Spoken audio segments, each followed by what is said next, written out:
Kaixo, gaurko bideoan ikusiko dugu ioi elektroi metodoa ingurune azidoan. Zertarako da metodo hau? Pues erreakzioak doitzeko, bale? Ikusi ditugun erreakzio konplexu horiek doitu ahal izateko. Aldi berean ikusiko dugun nola erabiltzen dugun edo nola erabili dezakegun oksidazio zenbakia jakiteko ze espezie erreduzitzen den eta ze espezie oksidatzen. Guztia metodo honetan sartuta. Ikusiko dugun ioi elektroi metodo hau, metodo nahiko luzea da, baina pausuz pausu jarraitzen badugu beti berdina, bale? Edozein erreakzioa doitzeko. Erreakzio hori beti ingurune azidoan egon behar da, bale? Lehenengo bideo honetan ikusiko dugulako metodoa ingurune azidoan. Nola dakigu ingurune azidoa basikoa den? Bueno, erreaktiboetan ikusiko dugu azidoa izango dugula. Orduan, lehenengo pausua metodo honetan izango litzateke oksidazio zenbakiak ateratzea, bale? Adibide bera jarri duguneaz, aurreko bideoan ikusi genuen nola ateratzea oksidazio zenbaki hauek, bale? Beraz ez dut berriro egingo, zuzenean jarri ditut eta listo. Bale, bigarren pausua. Begiratzea zein elementuaren oksidazio zenbakia aldatu den erreaktiboetatik produktuetara. Bale? Adibidez, begiratzen badut sufrearen kasua, sufreak hemen -2 oksidazio zenbakia dauka. Eta produktuetan bere oksidazio zenbakia 0 da. Orduan, erreaktiboetatik produktuetara, bale, zerbait gertatu da hor, oksidazio zenbakia aldatu delako. Bale? Orduan, kasu honetan, ze gertatu da? Pues elektroiak hartu edo elektroiak galdu dituela, gero aztertuko dugu hori. Bale. Eta beste espezie bat egon behar da, aldaketa batekin. Beste bat bakarrik zergatik espezie bat gogoratu beti erreduzituko dela eta bestea oksidatuko dela. Vale? Beraz, bi espezie aldatu, edo bi elementu, hobeto esan da, aldatu behar dute bere oksidazio zenbakia. Beti oksidazio zenbakia aldaketa esan nahi du erredox erreakzio bat gertatu dela. Vale, beraz, bestea, ondo fijatzen bazarete, oksidazio zenbakietan nitrogenoa da. Behin hori identifikatuta, egin behar duguna da erdi erreakzioak idatzi. Vale? Orduan, hartzen dugu lehenengo kasuan sufrea. Vale? Eta ze hartzen dugu konposatu osoa? Ez. Zein aldatu du bere oksidazio zenbakia? Sufreak. Eta orduan hartzen dugu sufrea, salbuespen batekin, gero ikusiko duguna. Vale? Baina hartuko dugu sufre ioia, hau da, sufrea bere oksidazio zenbakiarekin. Vale? Kasu honetan, S-2, eta jartzen diogu hor karga. Vale? Eta zertara pasatzen da? Hau da, zein izango da produktua? Pues S, eta jartzen diogu goian oksidazio zenbakia, 0. Vale. Eta beste erdi erreakzioa, nitrogenoarena. Vale. Eta hemen salbuespena. Erreaktiboetan ez da zer gertatzen, jarraitzen dugu berdin, hau da, ioi osoa hartu behar dugu. Vale? Beti aldatzen den elementuaren ioia. Aurreko kasuan, ioia sufre zen, sufre 2 negatibo, eta hemen banatzen badugu azidoa ioietan, badaukagu protoia alde batetik, H bat positibo, eta bestetik NO3. Vale? Orduan, NO3 eta ioiaren oksidazio zenbakia. Nola kalkulatzen dugu ioi honen oksidazio zenbakia? Elementuen oksidazio zenbakien gehiketa eginez, vale? Orduan, -2 bider 3, -6. Vale? Hemen nago, -2 bider 3, -6. Gehi bost, -1. Orduan, ioi NO3 edo nitrato ioiaren oksidazio zenbakia da -1. Vale? Horrela dirazten dugu. Vale? Eta zertara pasatuko da? Vale. Pues, hemen, ze gertatzen zaigu? Gure elementua hau da, berriro, nitrogenoa aldatzen da oksidazio zenbakiaz, baina badago oksigenoari lotuta hurrengo molekulan. Hori gertatzen zaigunean, vale? Aldatzen den elementua oksigenoari lotuta dagoela, oksigenoa baita ere hartzen dugu. Orduan, kasu honetan ez genuke hartuko bakarrik nitrogeno bere oksidazio zenbakiarekin, baizik eta hartuko dugu molekula osoa. Vale?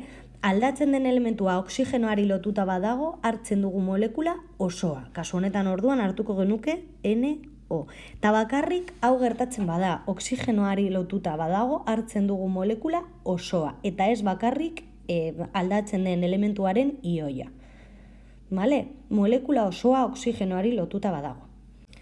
Orduan, hurrengo pausua, behin erdi erreakzio hauek idatzita, egin behar dena da betikoa garrantzitsuena erdi erreakzio horiek doitzea. Vale, orduan, lehenengo erdia reakzioa begiratzen badugu, doituta dago sufre bat erreaktiboetan, sufre bat produktuetan. Karga ezberdinarekin, baina kopuru berdina. Vale. Beko kasuan, badaukagu nitrato, ioia, eta nitrogeno monoxido molekula. Vale, orduan, argi dago ez dagoela doituta, zergatik, erreaktiboetan nitratoan baukagu 3 oxigeno, vale? Eta molekulan bakarrik bat. Orduan, oxigenoak falta badira, beti doituko dugu ur molekulak gehituz. Vale? Orduan, kasu honetan, ze aldetan daude oxigeno gutxiago produktuetan. Vale? Nitrogeno monoxido molekulan. Orduan, zenbat oxigeno falta dira erreaktiboetan dauden oxigenoetara heltzeko. Bueno, pues, 2 oxigeno falta dira. Orduan, gehituko ditugu produktuetan 2 molekula ur. Vale? Oxigenoak doitu behar ditugun bakoitzean egingo dugu ur molekulak gehituz. Orduan, gehi 2 molekula oxigeno. Zergatik 2 oxigeno falta zaizkigulako. Vale? Baina orain gertatu da produktuetan gehitu ditugula protoiak hidrogenoak, vale? Le eta erreaktiboetan ez daude hidrogenoak, vale? Pues jarriko ditugu protoi moduan, vale? Zenbat hidrogeno gehitu ditugu hemen? 4, ezta? Vale, orduan beste aldean ze jarri behar dut? 4 protoi. Vale. Eta horrela badauzkagu erdia reakzioak jarrita. Baina falta zaigu elektroi transferentzia aztertzea. Hau da, kasu bakoitzean, erdia reakzio bakoitzean ze gertatu da. Erredukzio bat, ala oksidazio bat. Bueno, aztertuko dugu lehenengo erreakzioa. Vale? Ia berze gertatzen den hor elektroiekin.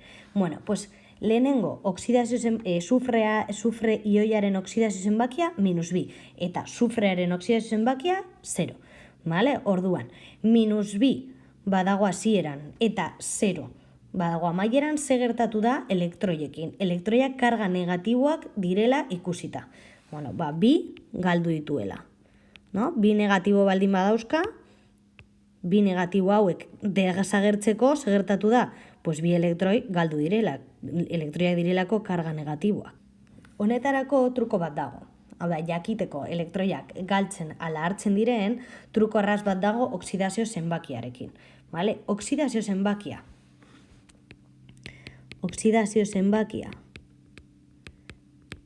Erreaktiboetatik produktuetara pasatzean igotzen bada, egin dugun kasuan bezala, -2tik pasatu da 0ra, elektroiak galduko dira beti. Eta beraz, elektroiak galdu gogoratu dela oksidazioa. Orduan, oksidazio zenbakia begiratzen badugu, ikus dezakegu ia handitzen ala jaisten den. Orduan, handitzen bada gogoratu beti galduko direla elektroiak. Hau da, gertatuko dela oksidazioa. Pista horrekin ez arete inoiz ez okertuko. Vale? Hemen, egin dugun kasuan, -2tik 0ra. Oksidazio zenbakia handitzen da. Beraz, galduko dira elektroiak. Zenbat kargaren arabera, hori bai. Vale. Urrengo kasuan. Eta hemen kontuz. Kontutan hartu behar dugulako dauden, edo gure reakzioan dauden, karga edo oksidazio zenbaki guztiak. Beraz. Hemen.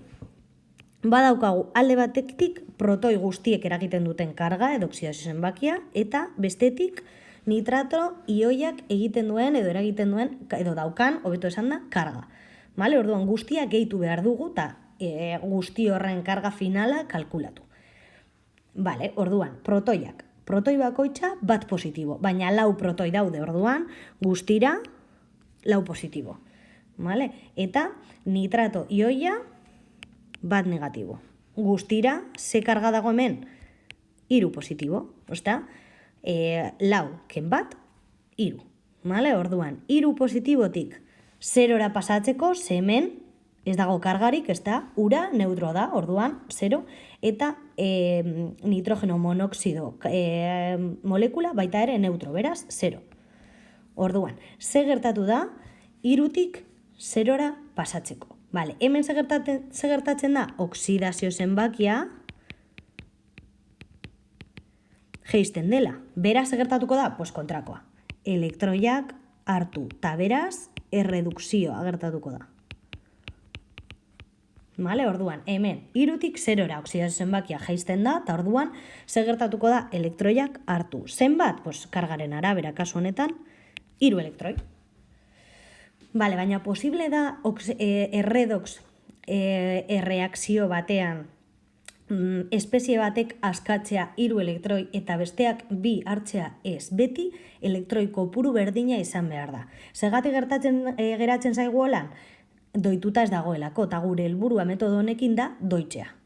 Vale? Orduan, urrengo pausua zein izango da? Pues hombre, gu baldin badakigu elektroi kopuru hori berdina izan behar dela, 2 erreakzio hauek zenbaki batengatik biderkatuko ditugu, azkenean, 2ak elektroi kopuru berdina transferitzeko.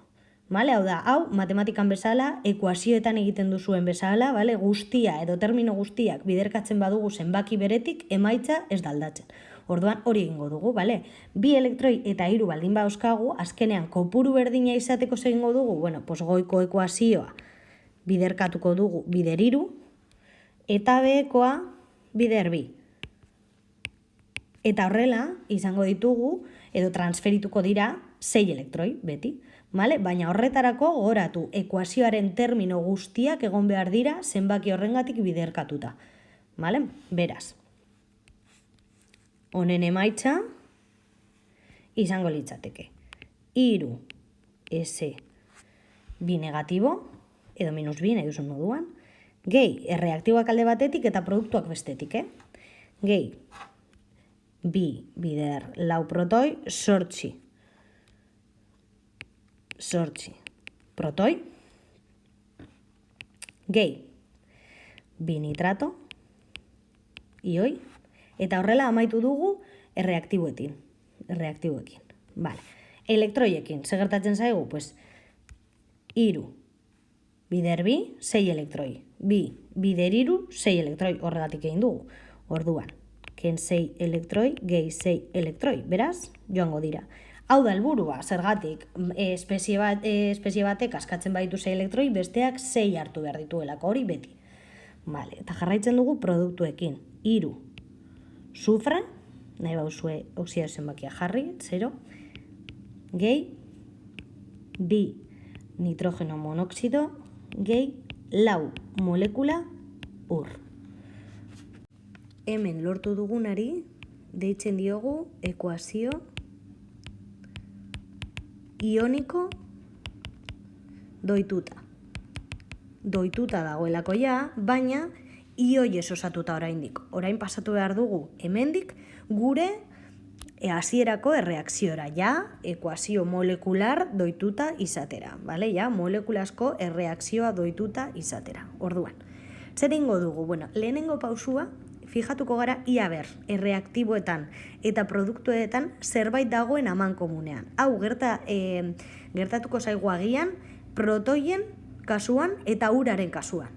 Vale? Bai erreaktiboetan eta bai produktuetan izatea. Orduan zer egin behar dugu? Ekuazio bat izango balitz bezala, guztia alde batera pasatu eta kalkulatu. Vale? Adibideak egingo ditugu horrekin beste bideo batean, lasai. Baina lehenengo pausu izango litzateke hori, begiratu.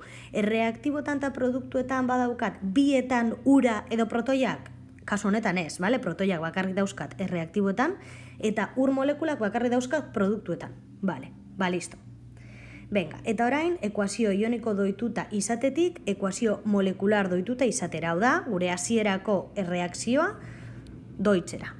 Bueno, pues idazten dugu gure hasierako erreakzioa. Lehenengo, vale, sulfuro kuprikoa, azido nitrikoa, eta emateko sufre gehi nitrogeno monoxidoa, gehi nitrato kuprikoa, gehi ura. Eta orain, pentsatu behar dugu. Hor daukagun ekuazio ioniko doitutan, zer daukagu gure koefiziente estequiometrikoak jakiteko, hau da. Erreakzio honetan, ze koefiziente estequiometriko jarri behar ditugun jakiteko. Bueno, pentsatzen dugu. Lehenengo konposatuan, daukagu kobre eta sufre ioia. Hemendik, daukagu erreaktiboetan kobre edo sufre ioia, bai, baukagu hemen sulfuro ioia, eta zezaten digute, pues, sufre ioi horietatik egon behar direla, 3, bale. Pues hor daukat nire pista jakiteko hemen jarri behar dudan koefiziente estequiometriko. Bale, urrengo kasuan, azido nitriko, handa, hemen 2 pista dauzkat, alde batetik esaten didate 8 protoi direla, eta bestetik 2 nitrato. Baina, pistak ez digute gauza bera esaten. Bueno, pues orduan amaieran arte utxiko dugu, bale? Ez da gertatzen. Hau gerta daiteke, eta ez da importa.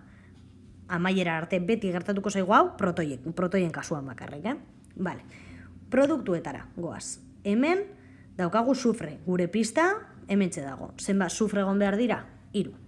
Bale, listo. Urrengo kasuan.